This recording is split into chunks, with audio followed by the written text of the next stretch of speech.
Good morning, discerning audience. Welcome to Anekdhara's 12th webinar. Uh, and it has been indeed a very lively experience for all of us, having completed 12 webinars. That's 1 year of continuous holding of monthly webinars. And it is all because of you, audience, who have joined in on every Sunday, leaving all your weekend activities. It is also due to the wonderful panel that we could build up, and most of the speakers were very ready to accept our invitation, and it is all because of uh, their enthusiasm and knowledge which we could run through this throughout this year. Now today we are discussing an interesting topic of linguistic cultural diversity in India and how to sustain it. When we thought about organizing this webinar, we had three thoughts which went into this. One is the language and culture are quite related, and uh, there's so much that they cannot be isolated. So I just quote a small quote from Britannica. It says, "It has been seen that language is much more than the external expression and communication of internal thoughts formulated independently of their verbalization.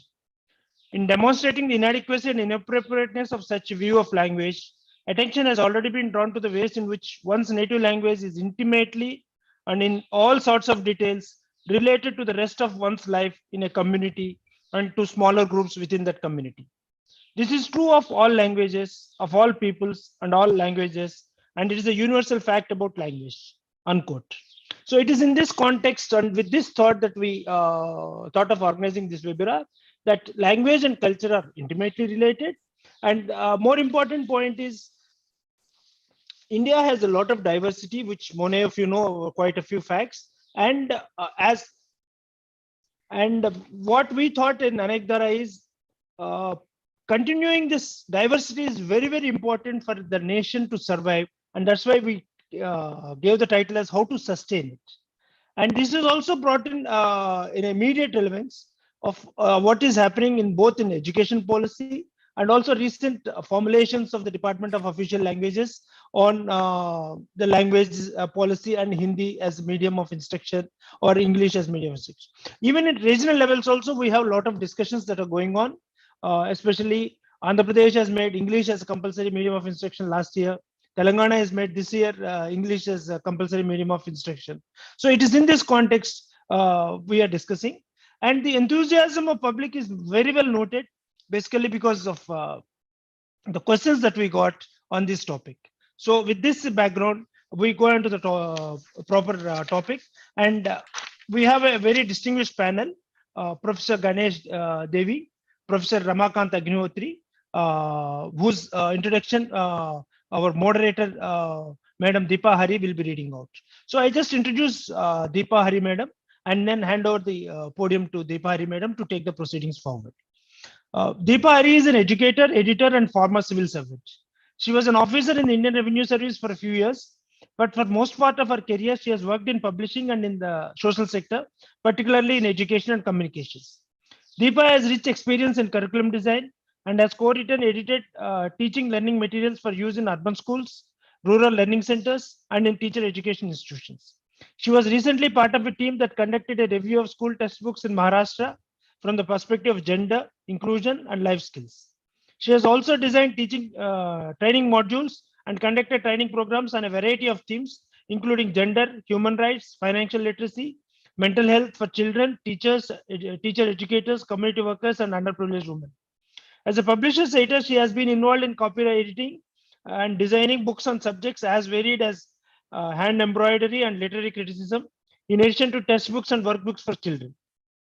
As a communications consultant, she has worked in areas such as communications research, development of communication strategies, scripting of educational films, and review and creation of visual aids and trainer support materials for projects related to health and nutrition, organic farming, trafficking in women and girls, and instructional design. Deepa has a master's degree in political science and a bachelor's in general law. She lives in Mumbai. So with such a varied and well accomplished person, we thought this webinar will be quite moderated because the topic itself is very challenging for any new person. With this, I hand over the mic to Deepa Hari. Welcome, madam. Thanks a lot for accepting our invitation. Yeah, thank you, Dr. Ravi Babu. It's indeed an honor to be here. And really, I think my most difficult task today is going to be to see how many questions we can take, because as you said, this is a theme on which a lot of us have many questions, many opinions. And I do hope that there will be some time after the two talks to take up some for discussion. So without wasting too much time, our first speaker today will be Professor Ganesh Devy. He will be followed by Professor Ramakant Agnihotri. One task that I one preparatory task that I needed to do was to go through their curriculum vitae, and believe me, it has been extremely difficult to condense it into a short 1 minute kind of information that I can give you. So very quickly, our first speaker, Professor Ganesh Devy. He's a well-known academic, author, and cultural and literary activist. He's currently chairperson of the People's Linguistic Survey of India, which is a one of its kind effort to understand the diversity of Indian languages. He's also recently been appointed as the Obaid Siddiqi Chair Professor at the National Center for Biological Sciences and elected Honorary Senior Fellow of the Asiatic Society of Mumbai. Professor Devy has been a professor of English at MS University, Baroda, and has held varied academic assignments, including fellowships at several universities around the world. He is the founder of the Bhasha Research and Publication Center for the Conservation of Indigenous Languages, also founder of the Adivasi Academy at Tejgarh for tribal education, development, and promotion of tribal arts. Professor Devy writes in 3 languages, Marathi, Gujarati, and English, and he's written and edited almost 90 influential works in areas ranging from literature and linguistics to education, philosophy, and anthropology. In response to the growing intolerance in India, a few years ago, he launched the Dakshinayan movement of artists, writers, and intellectuals, a movement that has today spread to several states across the country. His pioneering contributions have been acknowledged the world over.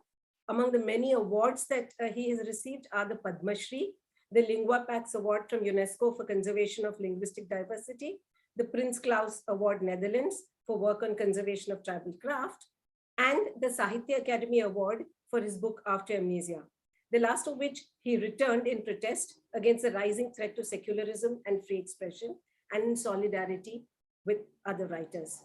Welcome once again, Professor Devy, and we do look forward to your talk. Good morning, everybody.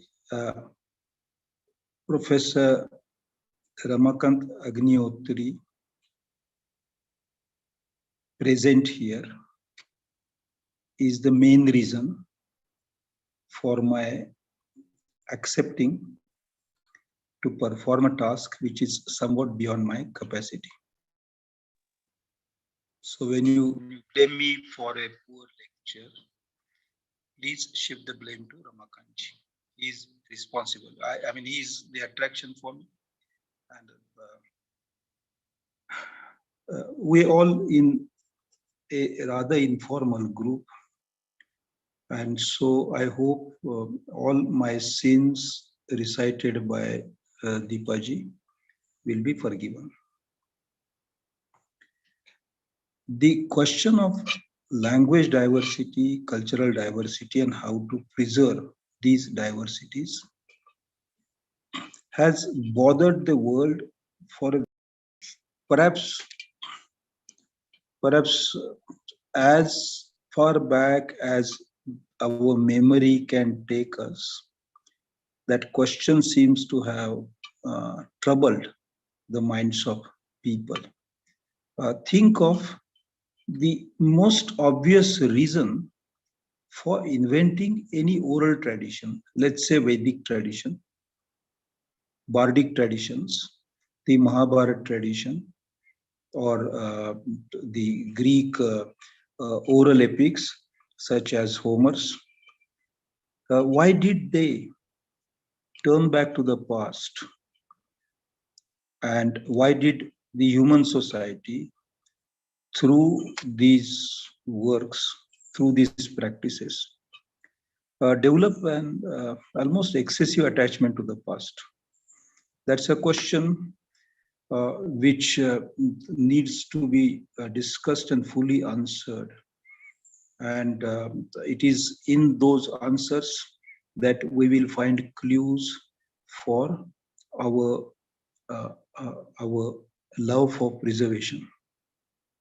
I'm not saying that conserving diversity, conserving culture are bad ideas. All that I'm saying is they're not still fully understood as ideas. If I look at the mention of diversity in Indian traditions, I feel amazed at how many times diversity has been observed and recorded as such by some of the most perceptive observers of our society, of our subcontinent, of the world at large. I mean, if I go to Panini's grammar, I quickly realize that it is not a grammar, but a system in which many languages are being fitted. I mentioned the Mahabharata. If I open the Adi Parva, the very first book, it does mention that the first recitation of the Mahabharata was in 3 different languages: Ashtadasha Sahasrani Ashtadasha Shatani cha Aham Veti Shuko Veti Sanjaya Veti Vanava. Sanjay, Shuka, and Lomaharshan. They belong to different social categories. One was a tribal person, another was a horse tending man, the third was a semi-Brahmin, coming from different linguistic backgrounds, maybe Pali, Prakrit, Sanskrit, or some other languages. God alone knows. If I move to, further closer to our time in that history, Tolkapiyam, the first known work of Tamil, philosophical work, is a work in poetics, aesthetics, linguistics in Tamil tradition, talks of the being inside, being in the inside, and the being in the outside, the aham and the puram, the akkam and the puram. But it also talks of language mix. It talks of 4 types of language mixes with Tamil. One is a language mix of language or languages coming from the north with Tamil. There's another which is not at the core but at the periphery of the Tamil speaking area, known to the maker or the writer of this work, and so on. I don't get into those details, but what I want to mention is that the maker of the Tolkapiyam was very well versed in diversity of languages existing in his time, just as probably a century or 2 centuries before his time, at a distant place, a man called Panini was aware of the language diversity existing in the country. Further down in history, we come to the Riti theory, which is about various occurrences of creativity, linguistic creativity. And these different ritis, they are not methods, as we understand in the field of education, but they were cultural practices, and there were vast differences. That is what those differences were theorized. If we move on, we have the travelers or the cultural analysts like Ibn Battuta and later Al-Baruni, who talk up about 12, 13, 14 languages. Just in the common practice of that world of knowledge, there were mentions like Barbarica, Yavanica, and of course various Prakruts, such as the southern branch, or a Bengali branch, or a Central Indian branch of Prakrut, and so on, in addition to Upper Bhramshas, that is not core Prakruts, but peripheral Prakruts. Many languages have been a fact of life in South Asia, and this fact has always been observed not as a menace, not as a challenge, not as an undesirable element of life, but as a given, as a part of tradition, and therefore as a part of culture, in understanding after understanding of this civilization. In the the second millennium, we encountered Persian, Arabic, and Turkic, and we accepted those languages with grace. In fact, some of those languages taught us various ways of being graceful. I mean, think of Persian and how much graceful Persian made us. The nazakat, the adab that is imbibed, if and where it is, if and where they are, they owe a lot to the impact of the Persian language. Then came English, and also Portuguese is not just in Goa, or French not just in Pondicherry. I noticed during the People's Linguistic Survey, a village somewhere in Maharashtra, which still speaks Portuguese language without the villagers knowing that it is Portuguese. They call it the no-ling language. And that's not an isolated village speaking some distant language. We have people speaking Karen, which is originally Myanmar, or I use spoken in Andaman. These small languages, just as that location, despite the a language from Buldhana district in Maharashtra, and that language has no linguist has been able to place that language into any straitjacket of a linguistic language family. Now, so many languages, and always people who thought of India, who thought of South Asia, responded to this manyness of languages as a permanent feature, as a given feature of Indian way of life. Grierson did a count, and 189, 544 dialects. Then my numbers may be wrong. Most probably they are not. But these are large numbers. The last census, 2011, came up with a figure of 1,369 mother tongues. The question is, why does this subcontinent have such immense diversity? There are some other areas in the world. Papua New Guinea is one area. Nigeria is another, close to Indian situation, and Indonesia, of course, where the language diversity is being desiccated quite ruthlessly over the last 4 decades. So why does India have so much of diversity? That's a question that needs to be answered.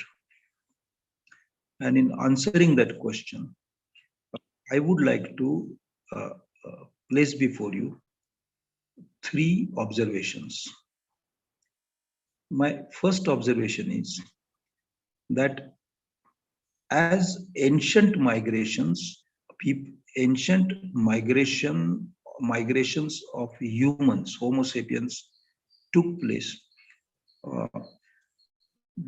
During that process of those several migrations, people formed camps.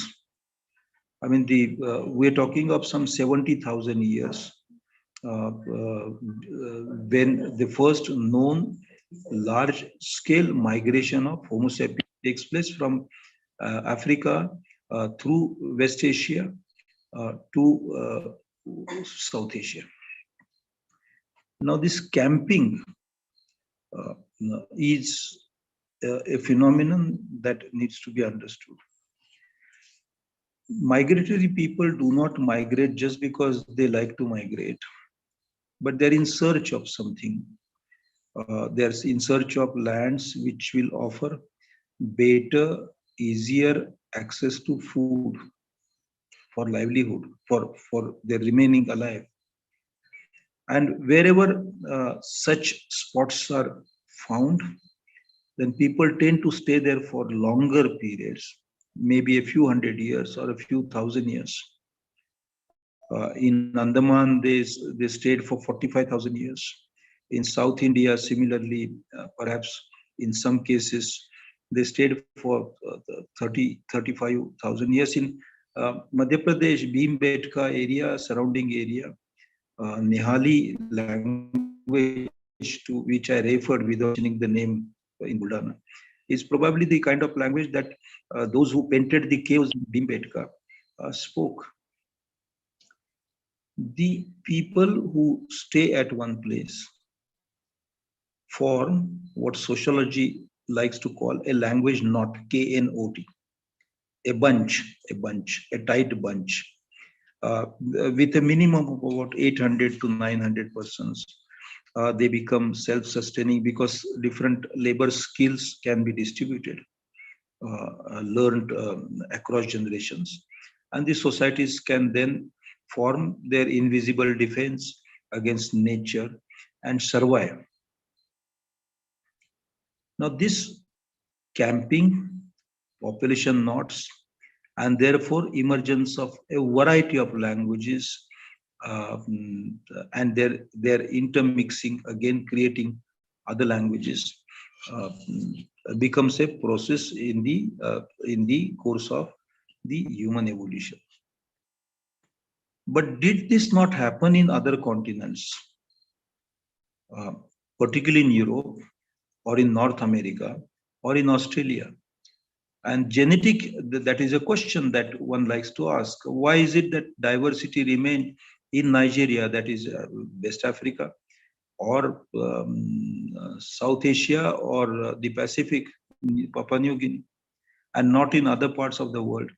One of the answers is climate, which is not congenial, which is hostile for the continuance of human population, particularly the cold climate, and closer to the equator, say 30 degrees. But the question is slightly different. The question is slightly different, and that is, does the orientation of the people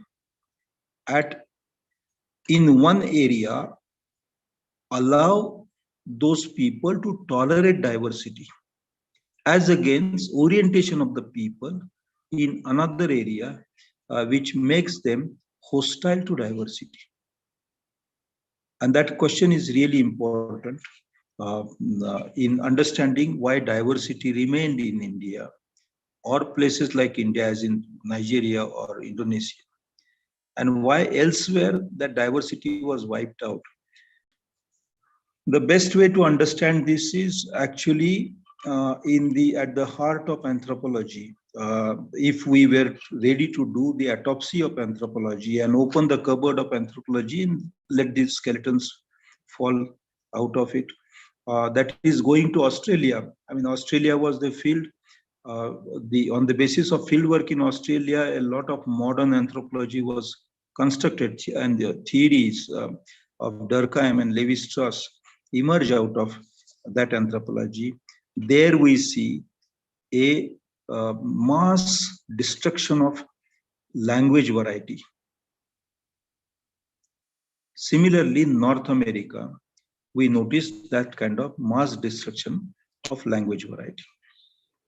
Now, why did those who go to Australia in the past to colonize and an older historical colonization which destroyed Australian nature, fauna and flora and fauna, or those who went to US, what is now US or Canada, what was in them that led them to destroy diversity, whereas in India, despite repeated colonizations, the European colonialism and then rules by the various, why did Indian languages not collapse in the face of the Persian, Sanskrit first, then Persian, and then English? And rather they grew, they developed. The best period in literature of modern Indian languages, such as Marathi, Bangla, Tamil, was the colonial period, when impact was English and slight impact of French, they were being killed.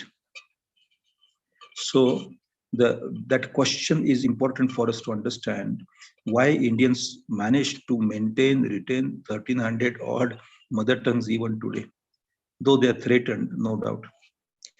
My tentative answer is that at the foundation of the civilization, the Vedic philosophy or philosophies all come together, and the making of the consciousness or the mind of Indians, people in this and of course Proto-Dravidian leading to Dravidian, 5 centuries before Christ, just 2 centuries after Buddhism and Jainism had emerged, all of them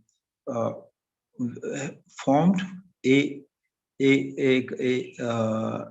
condition of consciousness for Indians. And therefore, to be Indians, one always thought it was natural to belong to many languages.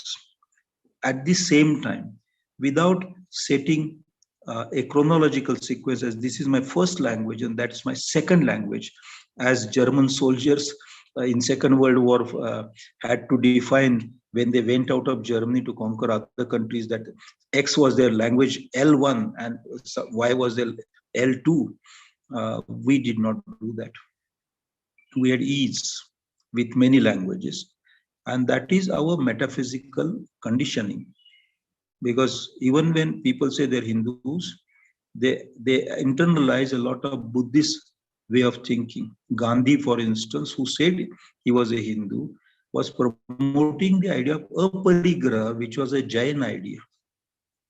When writers who think that they're Hindus, the description of love comes from Sufi tradition,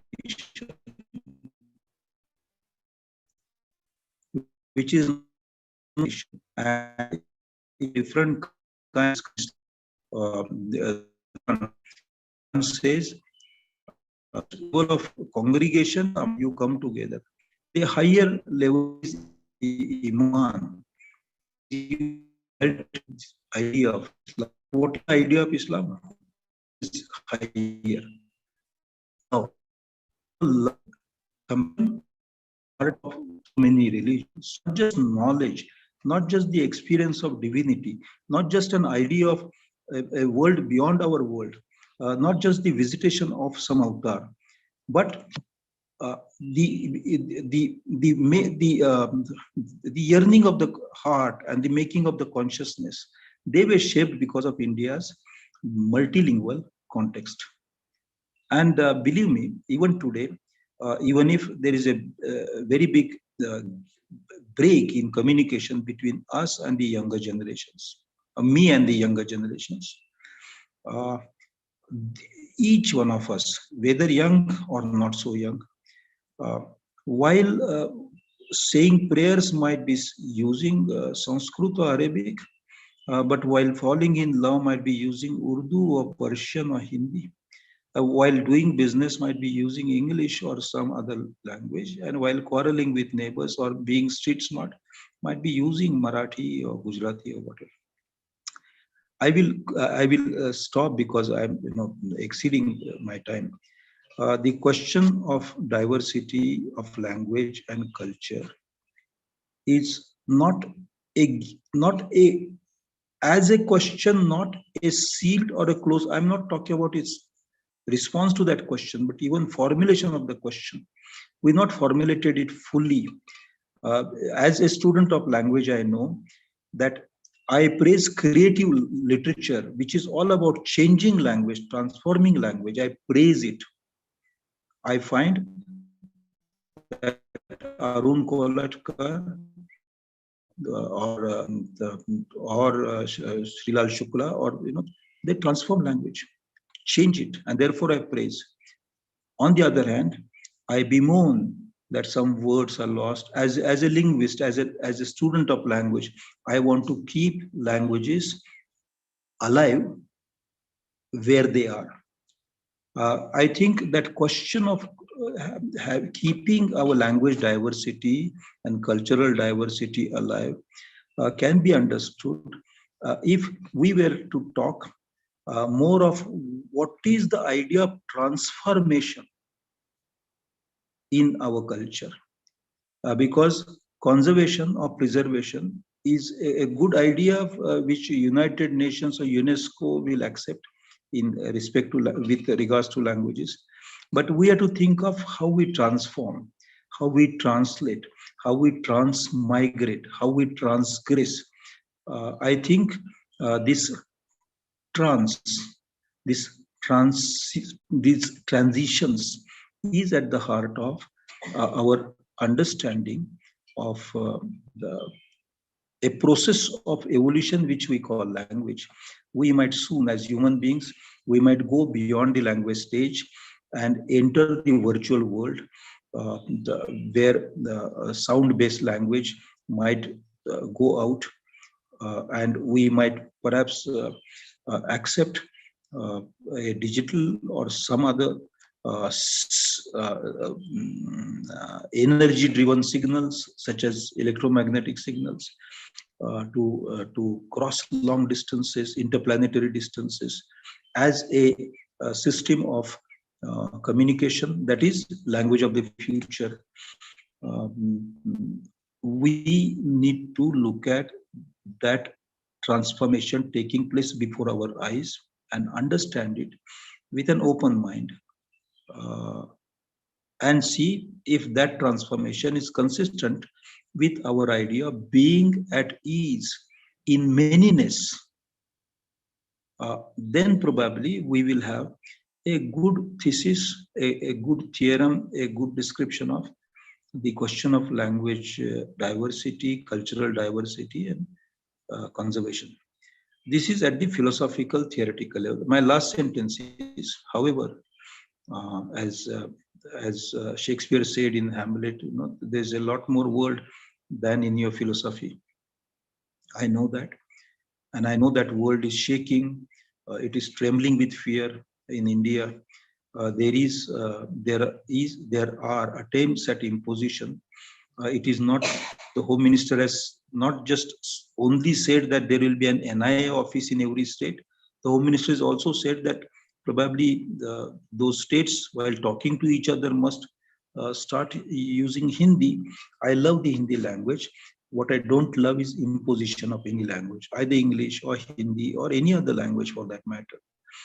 Imposition is not my idea of civilization, my idea of modernity, my idea of democracy.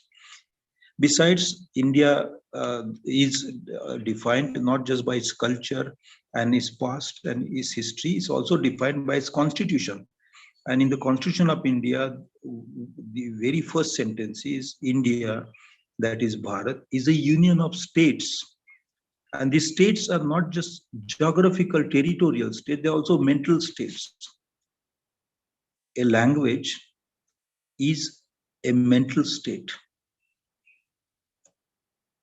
Our 8th schedule, now including 22 languages, is a good constitutional guarantee for those 22 languages. But there are other languages in India which are a little over 1,000 or 800 or 900. And our constitution is also guarantee for them, if we were to understand that we are a federal nation, that we are federal, we are a federation, we are many mental states and geographical states, and our coming together is what makes us India. India is not a land that is distributed, bisected, dissected, trisected in states.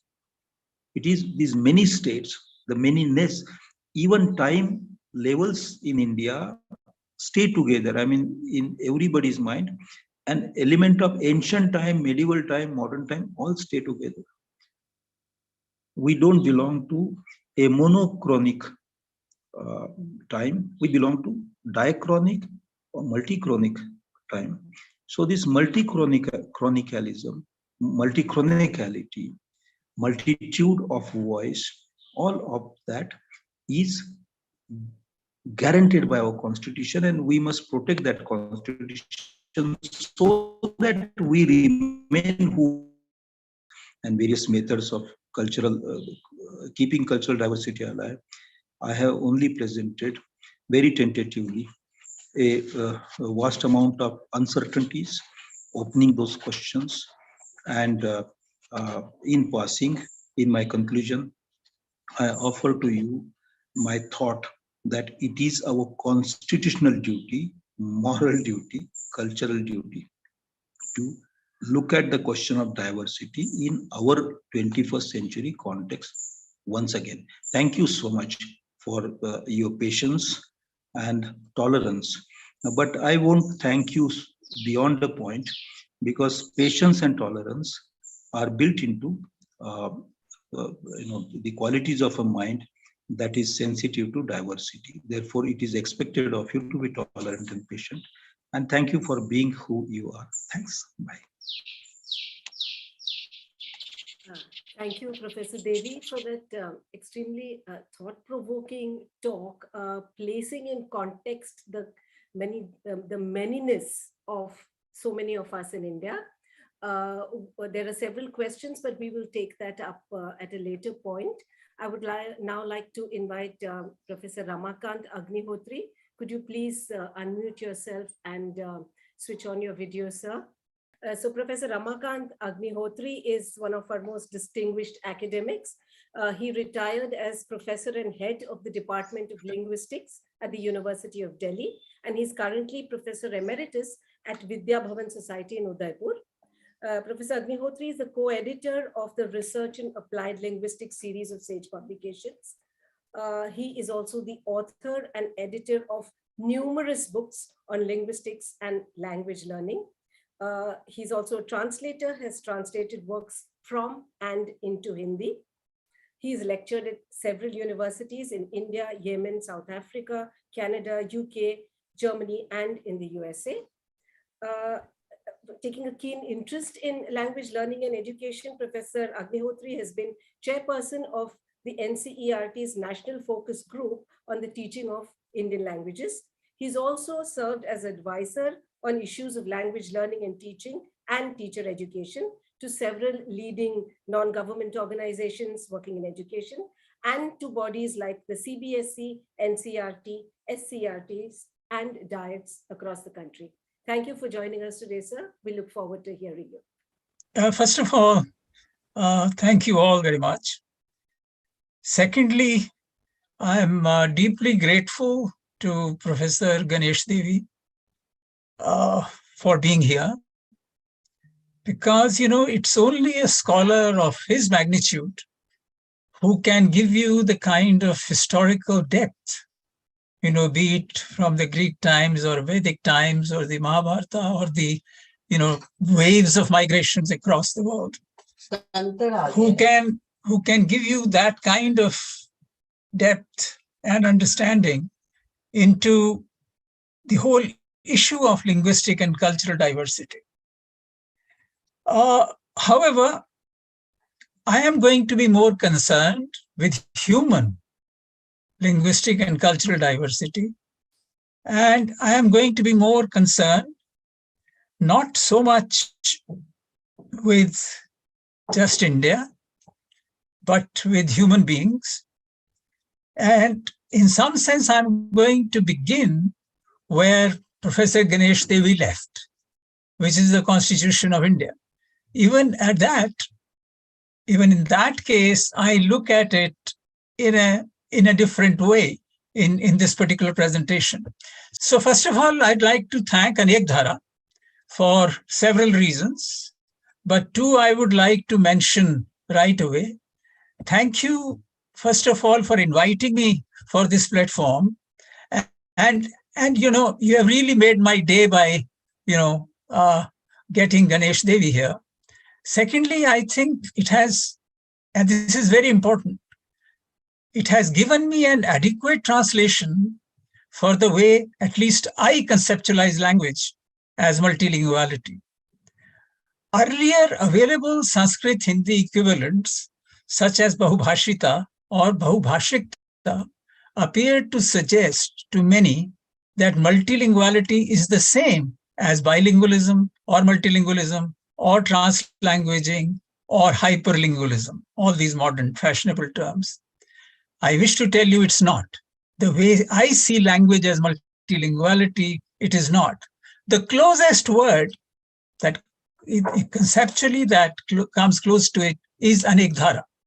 So thank you very much. My concept is not looking at multilingualism or multilinguality as L1 plus L2 plus L3, which is the European or the American way now. It was not always the case. In fact, fluidity is constitutive of multilinguality. There is theoretically no concept of a language here, none of standard or pure language, none of languages of prestige, none of dialect and Dehati or Gavaru, and none of Khichdi, Pidgin or Creole. All these are manifestations of the human faculty for language, and all of them multilinguality or Anekdhara in their own right. Multilinguality implies that the boundaries we construct between different languages and labels we attach to them are artificial and often socio-politically motivated. But in practice, language boundaries are porous and languages flow effortlessly into each other within indeed the constraints allowed by universal grammar. They don't need passports and visas to travel across arbitrary geographical boundaries we create. And I'm going to raise question marks on the very concept of a nation state and on the concept that, in some sense, we should look at India as an object of wonder. It is not. So in this presentation, I wish to make only 2 points. One about the awareness about the Constitution. That's where Professor Ganesh Devy left. And with very warm and very challenging, remarks about what we should be doing.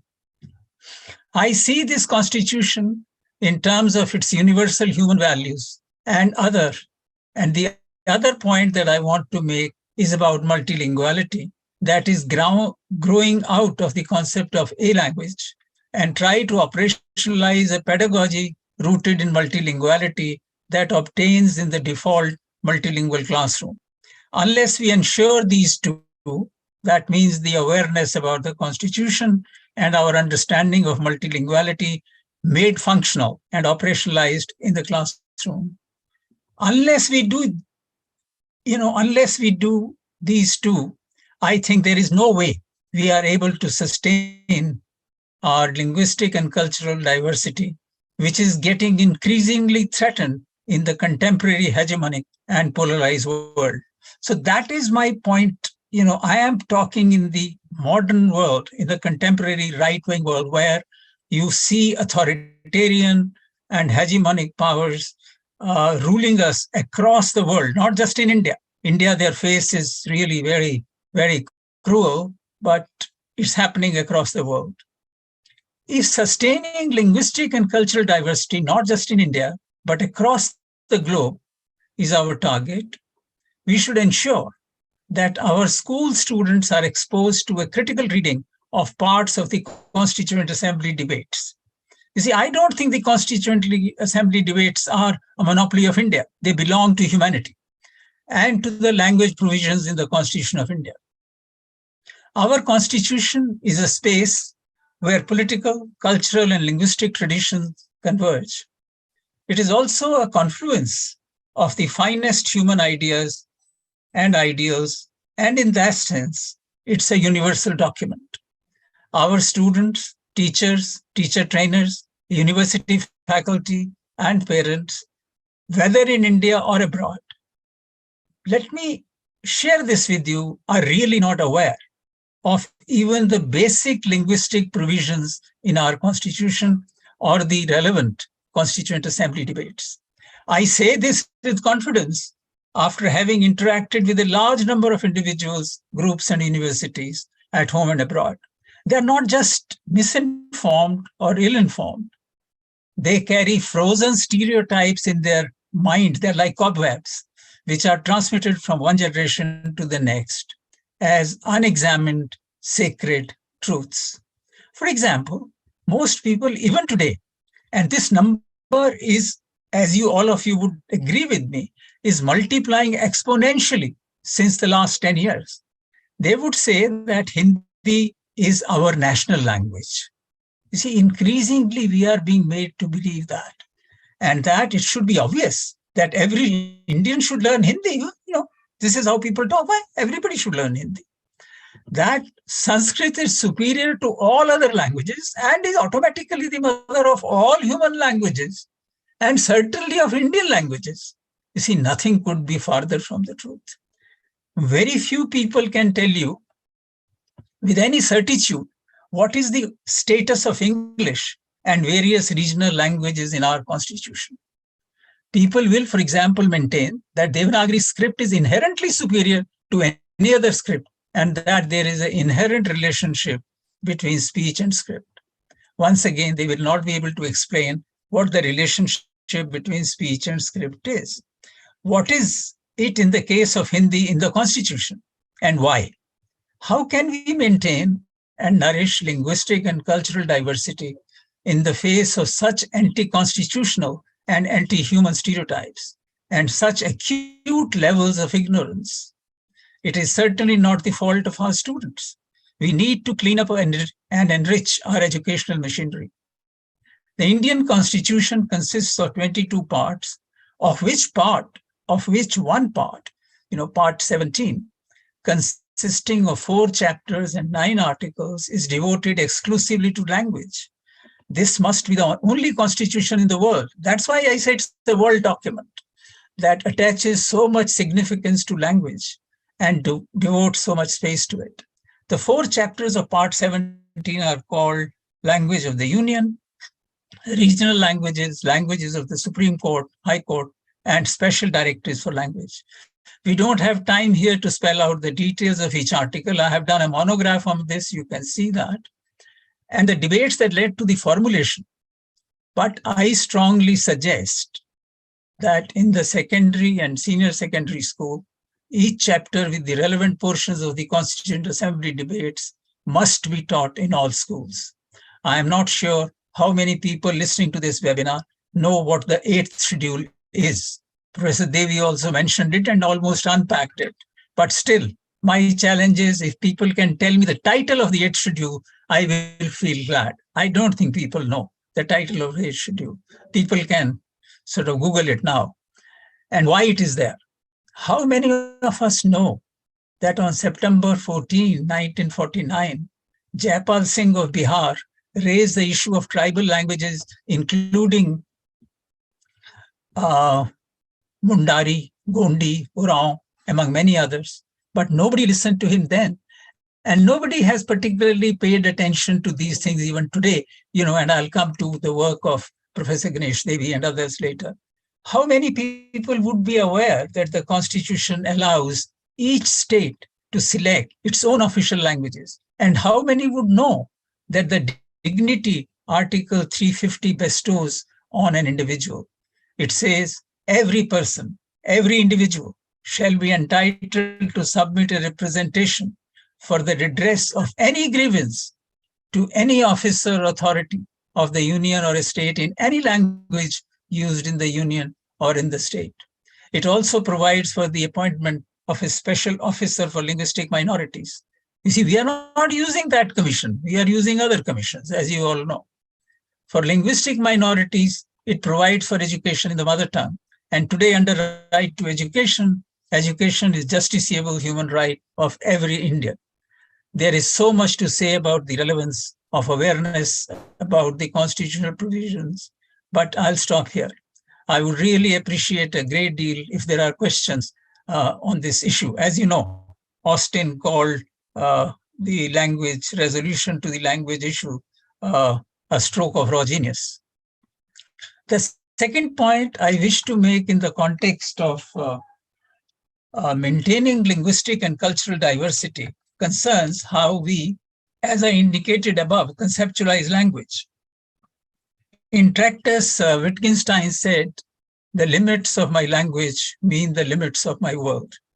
So we need to understand, if we understand the nature and structure of language accurately, we should be able to ensure both linguistic and cultural diversity, and also implement a pedagogy that would ensure a society of responsible citizens working in an ethical matrix.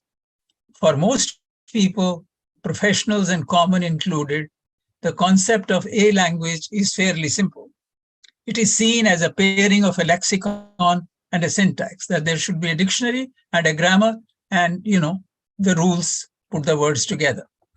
It is also said its primary function is communication. I think Professor Devy also made it clear that language is not just communication. And on the basis of that, on the basis of a language, you create binaries and you create linguistic boundaries arbitrarily, as if, you could tell where Haryana or Haryanvi ends and Punjab or Punjabi begins, where Punjabi, Punjab ends, and Himachal, Himachali or Pahadi, whatever you want to call it, hundreds of languages are spoken in that small hill state. Cutting at the same time a fluid spectrum into such discrete entities as Pahadi or Kulvi or Madhyali or Punjabi or Haryanvi, and then build your whole language policy on the basis of that. I think this is criminal. Not just that, a well-attested continuum, such as Hindi, Urdu, Hindustani, is now seen as discrete entities as Hindi and Urdu, and Hindustani is left unacknowledged. In actual fact, there are only continua, and amidst the flux of continua, there are no discrete points. This flux is constrained only by the very abstract principles of the universal grammar. Yet, socially and historically, we create languages of power and languages of the underprivileged. Linguistically, they are the same manifestations of multilinguality. The social, political, economic, and linguistic forces that perpetuate hegemonies and hierarchies in this world need to be checked. Note that in this case, there are no differences between the global North and the global South, even though the North continues to treat the South as an object of wonder, pushing their own heterogeneity under the rug. The multilingual flux of the global South was mapped onto atomic discrete units of languages. Since unaware of the multiplicity of languages back home, the colonial powers believed that an individual must be identified with a language. They had ignored the multiplicity of languages back home and were bewildered by the enormous and fluid multilinguality of the Indian subcontinent. They also left us with a tradition of documenting languages, the whole concept of a language. The inherent variability and creativity get lost in such documentation, initiating the whole oppressive process of privileging certain languages over the others. Grow up with several languages, each one of them itself multilinguality, as mother tongues, and acquire a few more as she walks through different institutions, through space and time, was a difficult proposition for the colonial mind to entertain. Thousands of languages are spoken from the Himalayas to Kanyakumari, and people from these regions meet at different fairs, at at different religious places, in trains and in buses, but the chains of communication and creativity never breaks down because of the inherent nature of language as multilinguality. Multilinguality is a constitutive feature of individual and social groups. Notice that even today, in countries where only regimes of dominant languages are asserted, multilinguality persists. Germany speaks in 25 languages, France in 24, Spain in 16, and the UK in 13, with hundreds of immigrant languages factored into their fabric of multilinguality. You see, the processes of migration that Professor Devy touched upon have not stopped. They have continued, and therefore multilinguality has continued. The mirage of a monolingual West is an artifact created through the use of subtle but brute force of elite political and economic hegemony. It invisibilizes the multiplicity of languages that simmer under the belly of Wall Street. As you know, India counted 1,652 languages in 1961, belonging to 4 major linguistic families. Political powers that be, for reasons we could come back to if there are questions in the discussion, hundreds of languages were subsumed under the rubric of Hindi, and languages such as Awadhi, Bhojpuri, and Maithili, which should have been, regarded as the mothers of Hindi, were declared to be its dialects. The number 1652 was reduced to an official count of 108 languages, pushing languages spoken by less than 10,000 people under the rug. Thanks to the efforts of scholars like Ganesh Devy and Anvita, we know today that according to the People's Linguistic Survey of India, there are 480 tribal and nomadic languages, and there are 80 coastal languages that need immediate attention of all of us. And to our list of 4 language families, we need to add several more families and language isolates like Nihali. And these languages should not be construed as mere means of communication, as I said, which is a highly trivialized but common perspective on language. Languages construed as multilinguality constitute our poetry and drama, our rituals and religion, our festivals and fairs, our dance and music, and our ideas and knowledge systems. You destroy multilinguality, and you don't need to make any efforts to destroy cultural diversity. If we wish to sustain and nourish the linguistic and cultural diversity, not just in India, but across the globe, we need to recognize the true nature of the default classroom that is invariably characterized by a multiplicity of languages, each itself being a manifestation of multilinguality, as I said. Once this is recognized, we have teachers who have an understanding of the nature and structure of language and are aware of our constitutional provisions. It becomes obvious why the languages learners bring to school must be treated not as an hindrance to classroom processes, but as a resource on the basis of which we can build learners' cognitive abilities and also introduce them to the first principles of scientific inquiry. This I have been saying for a long time at an early age. We will soon be able to come out of the straitjacket of a class, a teacher, a textbook, and a language not required. Our current system of education assumes these to be non-negotiables. They are not. In what I am proposing, teachers may not know the languages of learners, and there will be no need of a textbook. There will be many. Since there will be respect for the languages and literatures of learners, their texts will become the basis for learning through such peer group activities as translation, role play, drama, and genre transformation. Classrooms should become platforms for negotiated cultural identities, transformative creativity, and collective generation of knowledge systems, rather than just places for monolingual transmission of existing knowledge. What is fancifully called translanguaging will come naturally to them. In order to build such cognitive skills required for scientific inquiry, students will collect, classify, categorize, and analyze data from different languages available in the classroom and create rules and hypotheses to test them against more data.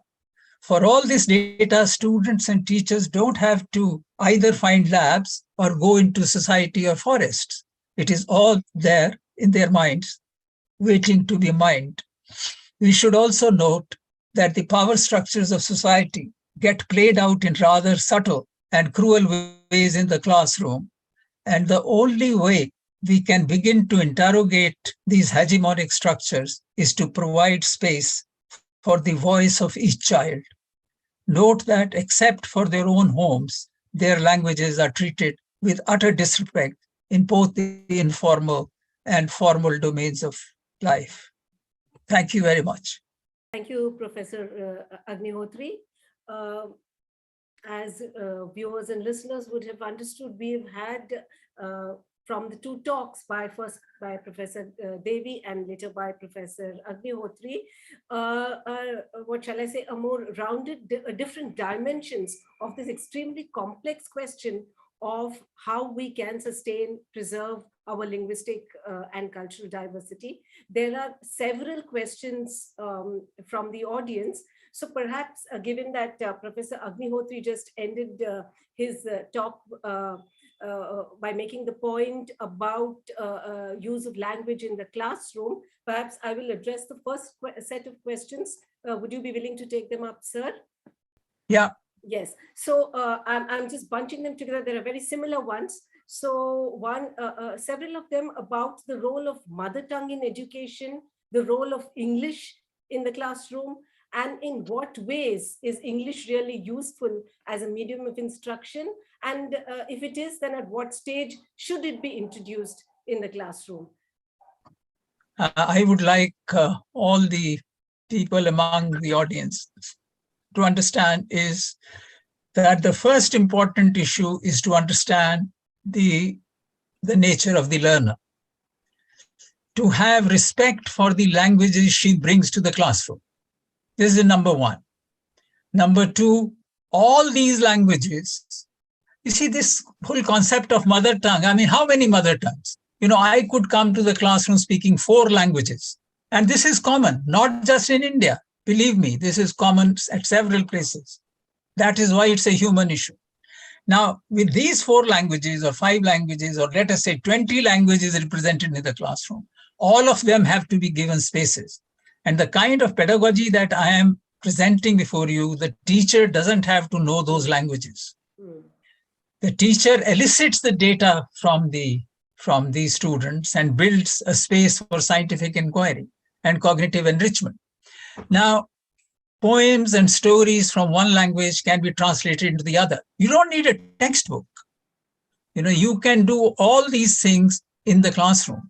And for example, let us say, as I said, in the secondary classes, you have the linguistic provisions of the Constitution and Constituent Assembly debates. Why can't we have a paragraph, have separate peer groups in the classroom, and they translate them into different languages?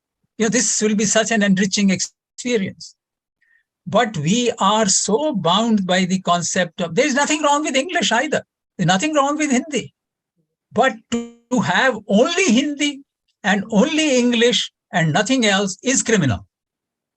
That, I think, is criminal and is against human dignity.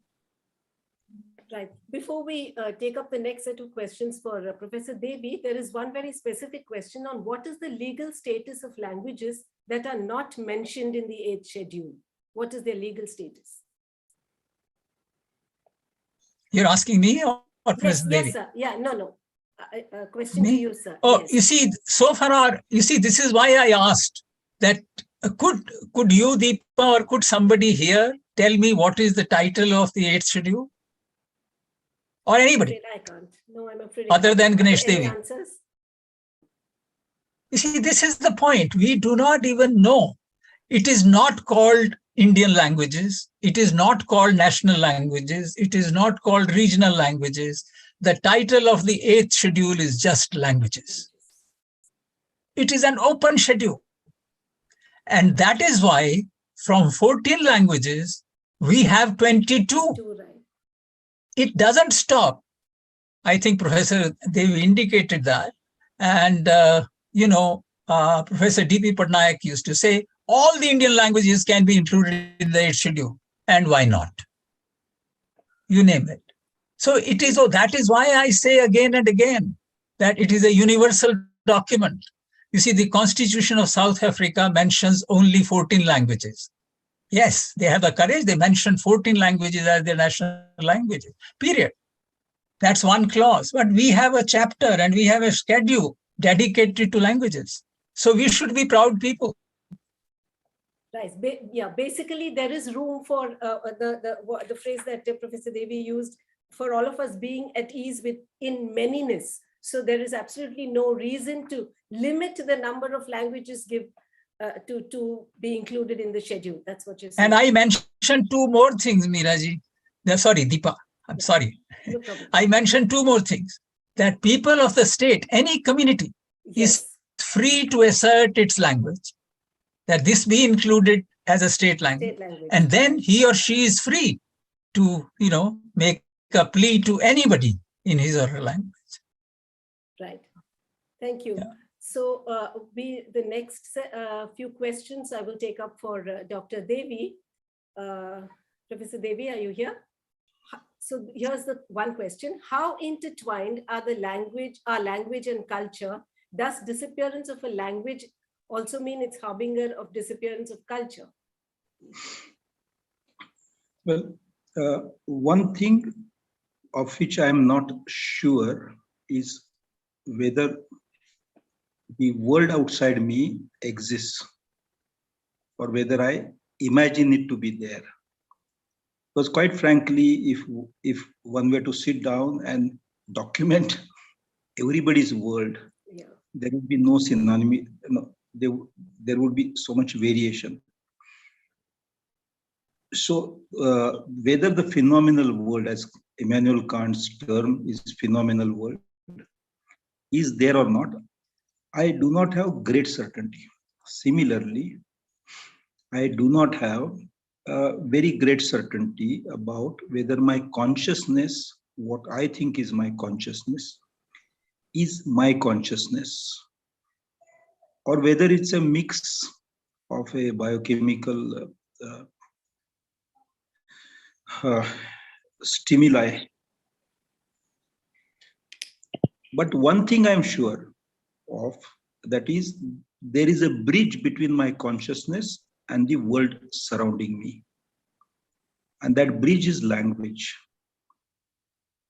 Humans are humans, unlike all other species, because of this peculiar language ability. I mean, birds and fish have some language ability, and even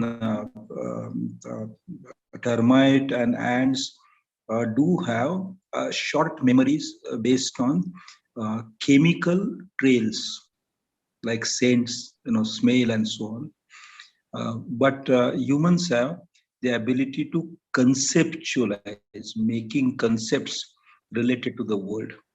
And those concepts encapsulate, they encompass things which are not just present, but things which are not present, things which are absent, the past or the future, or just as you asked me, are you there? So not just things which are here, but things which are there. I think this being the function, this being the capacity, function of language, this being the capacity that language brings to the human world,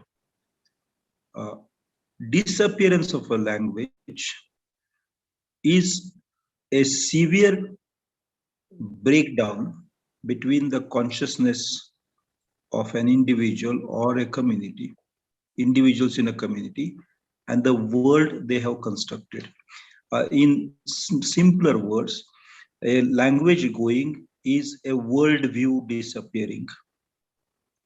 And many people say, but what is the harm in a language going, and don't languages take birth, grow, and disappear? The answer is yes, languages do take birth, grow, and disappear, but not like buffaloes, are born, grow, and die. Languages do not die like animals. Language is not a biological system. It is a cultural system. The words like old language or birth of a language or growth of a language, they have to be taken not as biological terms, but as a cultural systemic terms. When a language goes, a worldview goes. When a language goes, a lot of people who used to speak that language are left philosophical orphans, metaphysical orphans. And that is because all of this is acquisition through a lot of labor of the mind. 85 billion neurons. A lot of this is a lot of labor is required to create a words or a small part of a word also.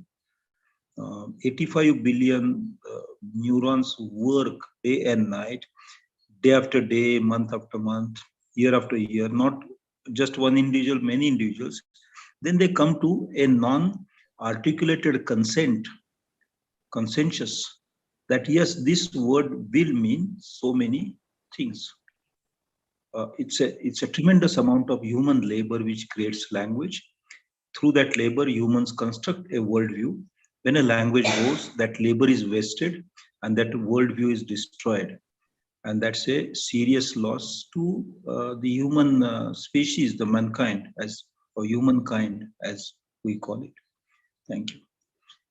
Now, this is a question. I do not know if there is really a direct answer, but it says, how many languages are spoken in India?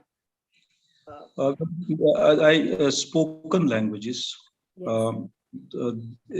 Depending on what you describe, what one describes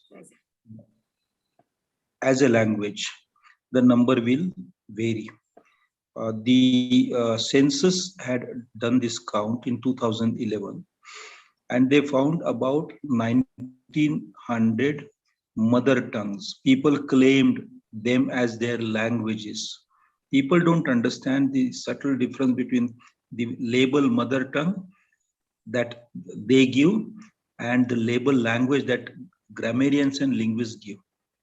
The grammarians and linguists sitting in the census office reduced this 1900 to 121. 121 in 2011 census, 99 as non-scheduled languages and 22 as scheduled languages. So according to the census, there are 121 languages. But what is a language in a census is not what is a language in the minds of the people. In the minds of the people, in this very same year, there were about 1900 languages. And this figure also was arrived at after trashing, after dismissing many other labels, that many other names of mother tongues that people had given. So let us say India has over 1,000 languages. In the People's Linguistic Survey, the people who came forward to give description of their own language came from 780 linguistic communities, and we might have missed about 70 or 80 communities perhaps. So 850 communities was the modest assessment of the People's Linguistic Survey of India. It will never be possible in our country to any agency to number the living languages unless we sort out the question as to what a language is. For instance, there are sign language. There are at least 8 different sign languages with their grammar, their vocabulary, every damn thing that a grammarian looks for a language. 8 of them, sign languages alone. Then there are partial. I will use the term partial language. For instance, the communities which feel shy of speaking their language two persons speak one language, but when a third one comes, they stop it. They shy of letting the third one know that they're speaking a language. So such languages are more than 50. Now, no census will ever capture those languages. No census even makes a note of a sign language. No census. Sign language should be in our, or sign should be in the schedule. Like every language should be in the schedule, but sign language is used by a very large number. Almost 60 to 80 lakh use it regularly as their only language. Sign language is not translation of a given language into signs. Sign language is autonomously a language by itself, but it is not counted. So we will say 1,000 languages if numbers make us happy. But if you give me one more minute, I want to say something about this. Yes, yes, sir. Because there may be other questions, but I would like. Yes, there are. But Professor Devi, can we come back to you, because I think Professor Agnihotri has an issue; he needs to leave. And there are two questions, sir. One of them addressed to both of you, but the first one only to you, I think, Professor Agnihotri. I will just read it out. Is invoking the past and connecting it with a uniform language an effective tool of extreme exploitation? If so, what means is there for the Aam Aadmi to protest this trend and to espouse his linguistic liberty? That is there a constitutional guarantee? I hope I got the question right. Is it saying that processes of exploitation associated with invoking a past language and imposing That's right. it? That's that right. A single past, a uniform past language and imposing it. Yes. Yeah. You see, it does not matter, past or present. I am insisting, first of all, I have this whole quarrel about the concept of a language. So we can sort that out later. People should read some stuff on that. But the point I would like to make here is that if you wish to undertake any project at the cost of the languages that people know, that parents know, that the communities know, and students come to sort of school with, then you are hitting a wall. You'll end up nowhere. And that is what is happening, as you can see. We don't need an ASA report. We don't need various kinds of reports. We know we are going up the wrong street right from the beginning. Imposing English from class 1. We are imposing Hindi from class 1. So we are already barking up the wrong tree. So, we need to check that. So any imposition of any language, whether it is Hindi or English or French or German, and let us say tomorrow the Home Minister says, okay, you are not happy with Hindi, so the whole country will study in English or whole country will study in French. It is neutral.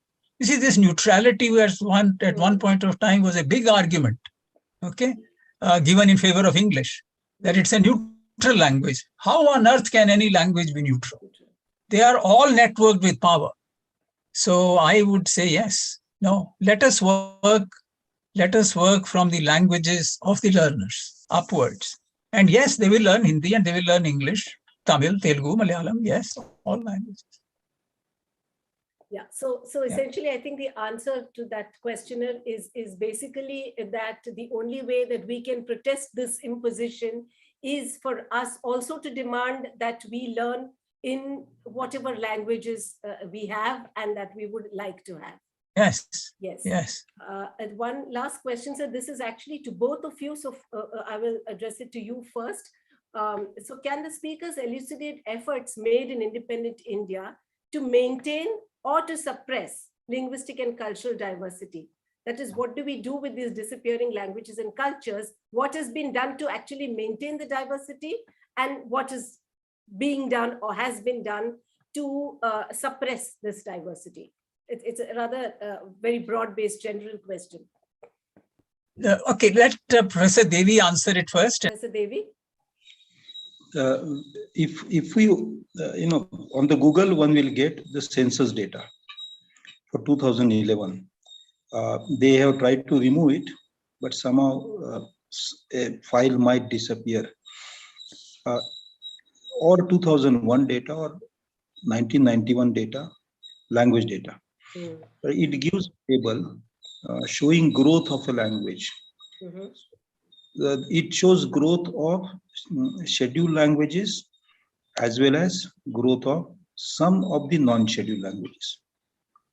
Now, in the growth table, we notice that Hindi is shown as growing. Initially, it was shown as 38 crores in 61, and it is now at 52 crores speakers in the last census. Sorry, 28 crores to 52. That is, it has grown. If we look for statistics of Urdu, it is shown as going down. Similarly, except for no other language is shown as growing at a rate higher than Hindi at all, except for some incidental tribal language, because the enumeration was imperfect in 1 year, and in another time, 10 years later, the enumeration was slightly better. All languages except Hindi are languages affected by this bloating of data related to Hindi. And that data, Professor Agnihotri did mention hundreds of languages. There's 66 languages shown as subset of Hindi. Bhojpuri is shown as subset of Hindi, and Bhojpuri figures are given in the same census data at 5 crore and 3 lakhs. So when 5 crore people say Bhojpuri is our language, the government wants to say, no, it is Hindi. Another language which is showing as growing is Sanskrit, and which is a complete bluff. Because in the case of counting Sanskrit as the language, they take the data of the second language known to people.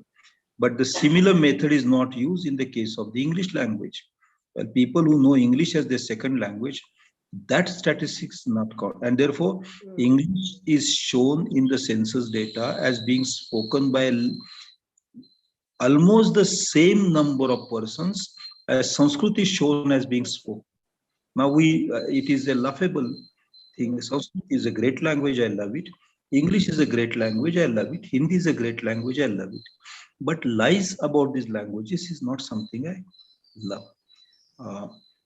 I think the Constitution does not explicit guarantee for the protection of other languages. People have to struggle for the protection. But we have to understand that ours is, our Constitution provides for an element of plurality. As in the American system, plurality is the principle. When elections are here, whoever gets the highest number of votes, even if the person gets 17%, and all of us get 13, 12, 11%, the 17% wala chut ke aata hai. In America, it doesn't work like that. They drop this 17% wala fellow and then go for a second round count, third round count, and come at a person who has majority, who has real support from the people. Our principle of majority is destructive of our diversity, and therefore our cultural and linguistic diversity is a weapon that we should use to fight the majoritarian rule, and this majority is numerically a significant minority but not a real majority. I think that is where I think we have to be hugely political with our understanding of culture and languages in this country.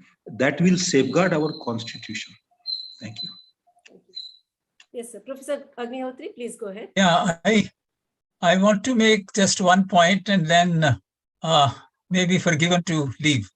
I'll beg your forgiveness, much as I would like to continue this discussion. It's so interesting.